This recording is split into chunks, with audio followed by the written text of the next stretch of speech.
किसी अपने रिश्तेदार को, आपको तत्व ज्ञान हो गया, आप चाहते हो मेरा भाई भी मान जा, बहन भी मान जा, रिश्तेदार भी, घर वाले भी, या कोई और मित्र, या वैसे कोई राह चलता बात चल पड़े, तो उसके साथ आप खींचातानी नहीं कर सकते, उस पर दबाव नहीं दे सकते, उसको धमका डरा नहीं सकते, आप प्यार से ही समझा सकते हो। एक बार ना 2 बार, चाहे वो आपको बुरा भला भी कहे तो भी आपको अधीन रहना चाहिए, तभी आपकी बात का असर होगा। तो ऐसे राजा अम्बरीश थे। पुण्यात्माओं,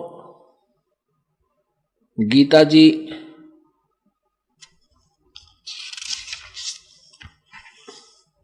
अध्याय नंबर 3 के कुछ श्लोक आपको सुनाते हैं, क्योंकि ये 5 दिन का सत्संग सुनने को जिस पुण्यात्मा को मिला है वो बहुत पुण्यकर्मी है, क्योंकि इस काल के जाल में टाइम नहीं मिलता, किसी को फुर्सत नहीं है।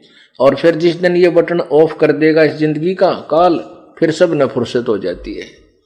यह बुद्धि हमारी पता नहीं कब खुल लेगी, कितने दिन लगेंगे, इतना ज्ञान सुन के भी इंसान के पास समय नहीं है, फिर वो भक्ति कहाँ की करेगा। एक भक्त था, उसको पता चला, वो दूसरे एक भक्त को ज्ञान हुआ, वो सत्संग में आता था, तो उसको पता चल गया कि मनुष्य जीवन केवल परमात्मा प्राप्ति और भक्ति के लिए दिया है, और बाकी जो काम हम करते हैं वो तो हमने करना ही है, क्योंकि सत्संग जो सही सत्संग होता है उसमें यही ज्ञान दिया जाता है कि अपना काम भी करो और भक्ति भी करो। लेकिन जैसे पुराने समय में आप देखिए, हमने भी देखा, हमारे से पहले और विशेष ऐसी ही व्यवस्था थी कि हम किसान लोग होते थे, वर्षा हो जाती तो खेती का काम प्रारंभ हो जाता था, वर्षा नहीं होती थी तो उस खेती को काट कूट कर अपने घर का रख लेते थे। जब जो खेती पहले तैयार हो चुकी उसको काट निकाल के अपना रख लेते थे, उसके बाद वर्षा हो जाती तो काम लग जाते थे, नहीं तो ऐसे ही बैठे रहते थे।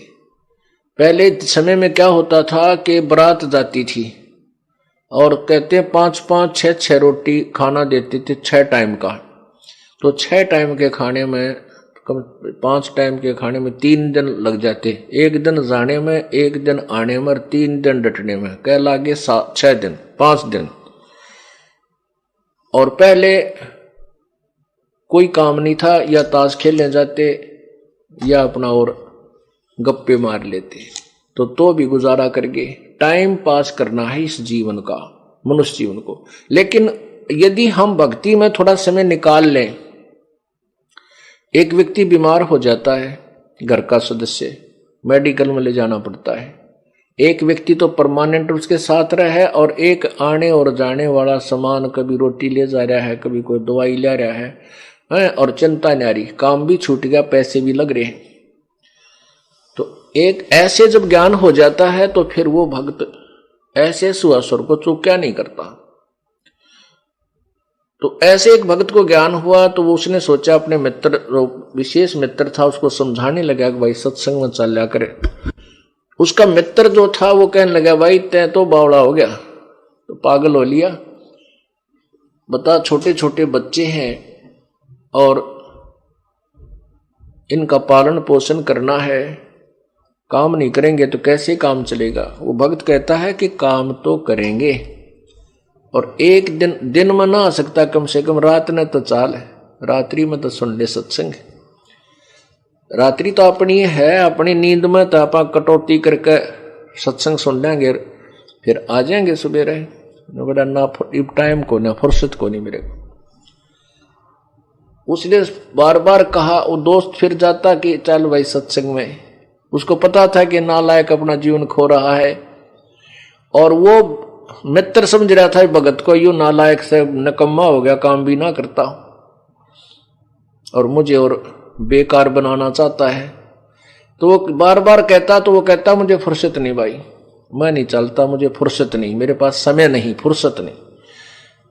अब परमात्मा कहते हैं, कबीर नहीं भरोसा देही का, ये बिनस जावे छिन्मही, श्वास उसास में नाम जपो और ये तन कछु नाही। फिर साथ में कहते हैं, कबीर ये तन जाएगा, कबीरा ये तन जाएगा, सके तो ठाहर लाए। एक सेवा कर संत की और गोविंद के गुण गा। कहती है शरीर तो तेरा जाएगा, लेकिन इसका बचाव भी किया जा सकता है। कैसे?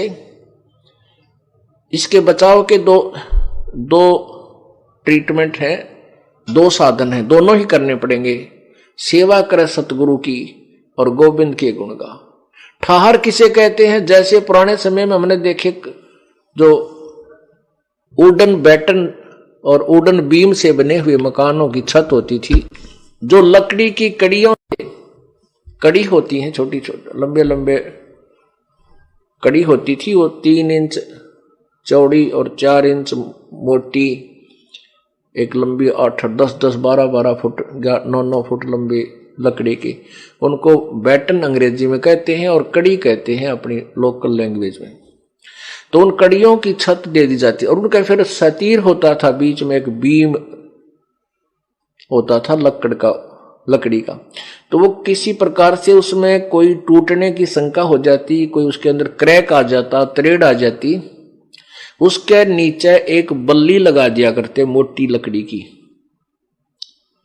नीचे ईंट आट अच्छी पत्थर वत्थर रख के और उसको अच्छी तरह फंसा देते थे उसमें, और वो मनमाना 20 तस ना टूटता फिर वो सतीर, और वो छत वो मकान जो का तो काम आ जाता।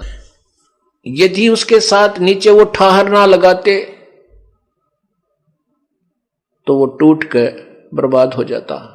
तो कहते हैं ये शरीर तो समय पर तेरा जाएगा, इसके लिए एक ठहर है, इसको बचाने का, इसको रोकने का एक तरीका है, पूर्ण संत की शरण में जाकर परमात्मा की भक्ति करनी चाहिए, जिससे तेरा जीवन भी बच जाएगा। जम जो राजा से डरे, मिटे कर्म के लेख, अदली असल कबीर हैं वो कुल के खामिद एक, कुल के सतगुरु एक। कहते हैं मासा घटे ना चल बधे, विद न लिखे जो लेख, सच्चा सतगुरु मेट कर ऊपर मारे मेख। कि पूर्ण संत जो परमेश्वर कबीर जी का उपासक है, साधक है, नुमाइंदा है, वो आपके जीवन में वृद्धि भी कर सकता है। और जो भक्ति नहीं करते उनका जीवन उतना ही मिलेगा जितना उसके प्रारब्ध में लिखा है। तो एक दिन वो भाई मर गया, उसका मित्र जो सत्संग में नहीं आता था, उसका मित्र मर गया। तो मित्र के शोक प्रकट करने तो जाना ही था उसके। जब उसको उठाकर लेकर चले, सब बुरी तरह रो रहे हैं, उसके परिवार के सदस्य, वो छोटे छोटे बच्चे भी बिलख रहे हैं, पिताजी मर गए। अब सभी जा रहे हैं उसको शमशान घाट की तरफ लेकर के, कहते हैं राम नाम सत्य है, सत्य बोले गत है, सब ऐसे बोलते जा रहे हैं। और वो भगत जो उपदेशी था वो कहता है आज भाई को फुर्सत है, वो कहते हैं राम नाम सत्य है, सत्य बोलो गत है। और वो क्या कहता है कि आज भाई को पूरी फुर्सत है। एक दूसरा कहने लगा रे निकम्मे, आज तो ठीक बोल ले यू, आज दिन का चोट लगी है और देख के बुरा लो रहा, तो मजाक क्यों करता है। वो भगत जो सत्संग में आता था वो कहता भाई और के बोलूं मैं भी, इसको मैंने बहुत समझाया, रे नालायक चल मेरे साथ में, ये तेरे ऊपर आपत्ति ना आवेगी। ये कहा करता बालक छोटे छोटे हैं भाई, नाश हो जाएगा, अरीब हो गया, नाश कर ले के करेगा। और अधिक जानकारी